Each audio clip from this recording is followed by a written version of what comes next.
waxaan ku soo dhaweynayaa Dr. Ali Haji Aadan.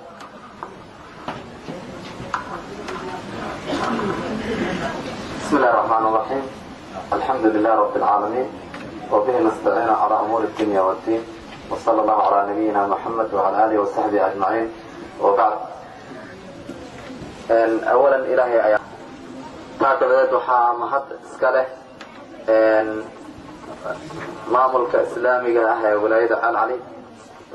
waan idinkaga mahadcelinayaa soo dhaweynta diiran oo aad noo sameyseen aniga iyo wafdiga ila socday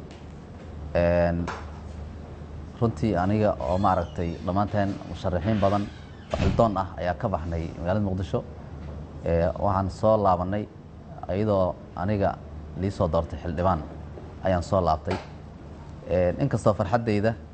ay ka badnaan lahayd intan haddii aan soo noqon lahayn annagoo musharaxiinteenii dhammaantood ay wada nabad qabaan bulshadii aan u tagnay oo dhanna aan ka soo tagi lahayn ayagoo wada nabad qaba laakiin qadar ilaahay baa dhacday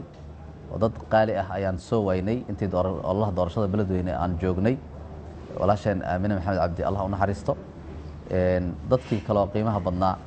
saraakiisha iyo isugu jiray ganacsatada isugu jiray aan meesha ku waynayna ilaahay sabr iyo mahad naga siiyo waxaan u mahadcelinayaa cid walba oo gacan ka geysatay in aan maaragtay kursigaasi ku soo guuleysto